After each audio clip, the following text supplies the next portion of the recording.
Down Mexico way, it would be perfectly proper to call this young lady by the Spanish term chula, meaning cute. But don't use that word in Colombia. There it means buzzard.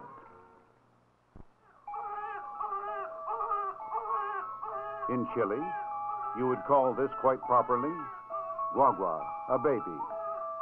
But in some other South American countries, that means jitney bus.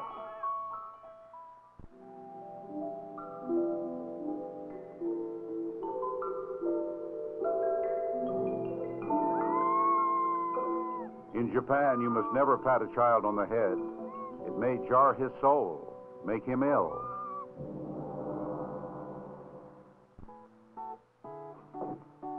Buenos días. Buenos días, Carl. ¿Cómo estás?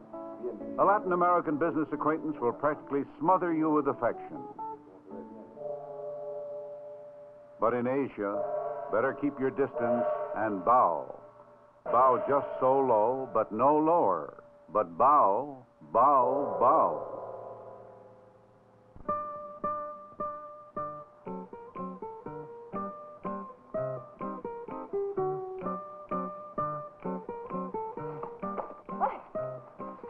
This lady, as you can see, is embarrassed. Now there is a Spanish word, embarazada, which would seem to cover the situation. Ah, but don't use it, because in Latin America, embarazada means pregnant. Vaya, ¿qué tontería es esto? Entonces es un milagro. Estoy avergonzada no saberlo. Hello, everybody. I'm Lowell Thomas, and I am the one now embarrassed. I hope the senorita will forgive me. After all, I was merely trying to make a point. The world is getting smaller. We are told this over and over. And, of course, it is true, in a sense. But in my travels, I have discovered that the differences between races, languages, customs, still tremendous. And there is a great need for all of us to know more about other peoples so that we can have more successful commercial, social, cultural contacts. That still remains one of the great challenges for man. True, this is an era of rapidly expanding commerce throughout the world. We are in the middle of a trend toward multilateralism, a freer flow of ideas, goods, capital, and people across the globe. But this trend in itself brings great problems, particularly to American business and industry, for the competition is fierce. What all governments need, and of course all businesses too, is a continuing supply of international managers, global executives who speak the languages of the countries with which they deal, and who understand the cultures, the customs, and can even capitalize on the differences they encounter. In other words, what we need is a modern army of latter-day Marco Polos, and I know where they're coming from, right here.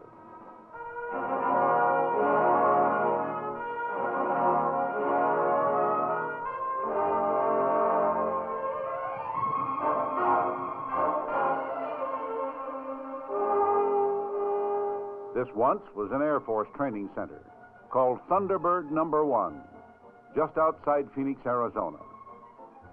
It was used to train pilots so they could defend American freedom and liberty around the world. But since 1946, this complex, in reconstructed form, has been used to train civilian men and women in the skills they will need to become international managers, global executives. It is the American Institute for Foreign Trade, and the new breed of experts it produces call themselves, quite appropriately, Thunderbirds.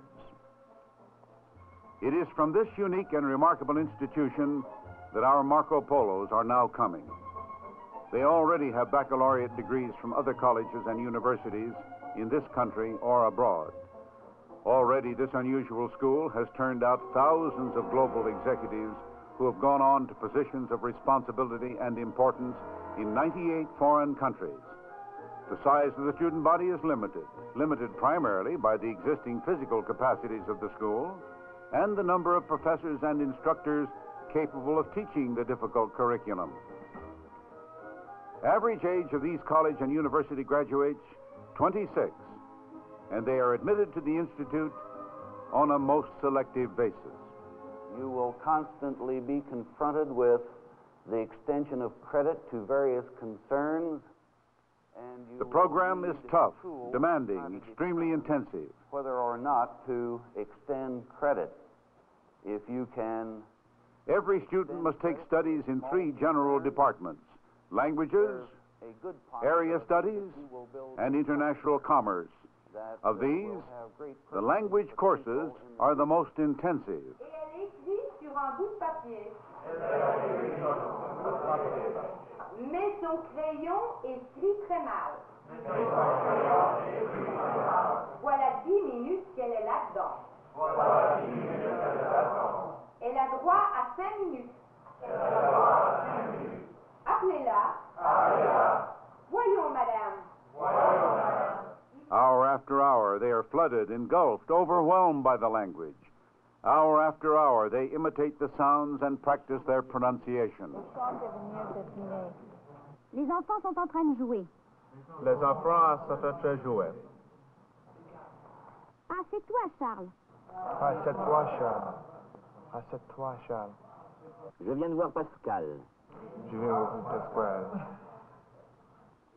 Later, they are taught to read the language, a step which proves relatively easy with the knowledge they already have of the tongue, and then they are encouraged to seek out opportunities to practice their newly acquired skill. Ay, qué guapo. In the end, every student has a practical working vocabulary of some 3,000 words of conversational language, more than enough to make him fluent under any circumstances. Creo que, bueno, para mí más tarde, por favor. ¿Y de tomar?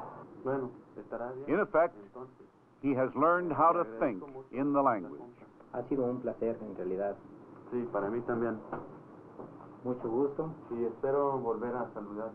Cómo no. No matter how fluent a man may be in a language, his usefulness will depend largely upon his knowledge of the manners, modes, and customs of the people in the area where he is going to serve. When we consider any of the economies of Southeast Asia, we think of one word, and that's the word right. It's an important function of the Area Studies Department of the Institute to equip the students with practical knowledge of the lands where they will work. They learn about the area's history, its politics, its geography, psychology, technology, its cultural likes and dislikes. The Latin American has little consideration for time, either his own or that of others.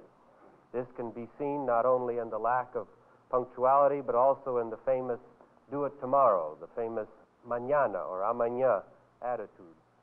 They become intimate with its taboos, its accepted forms of behavior, and its often seemingly inefficient customs, including some vital trivia. For instance, in any Islamic country, employees are entitled to 3 hours off on Friday, their day of prayer. They are also entitled to time off for weddings, funerals, and when a son reaches the age of 10 years. What's more, once a year they observe the 30-day fast of Ramadan, which tends to make them edgy, unpredictable, not to mention hungry.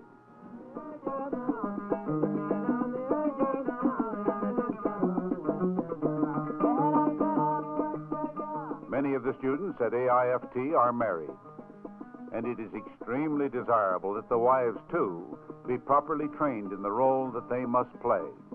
So, the Institute makes it possible for the ladies to enroll in foreign language classes and area studies. The ability of an executive's wife to adjust gracefully and graciously to the strange social customs of a foreign post can be of immense value to the success of an overseas venture. Pick up slack if we run into problems where we can maybe... Of all the programs which are required of the students at the Institute, none is more important than the one dealing with international commerce. Today, it is a fact that foreign governments are taking a larger and more insistent role in all international trade.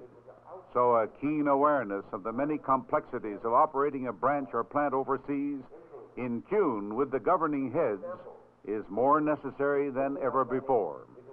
And we're going to build a factory in Germany. And we're going to build that factory by ourselves. And we're not going to have any supervision from the Home Office because we have enough top management among ourselves to make the job complete.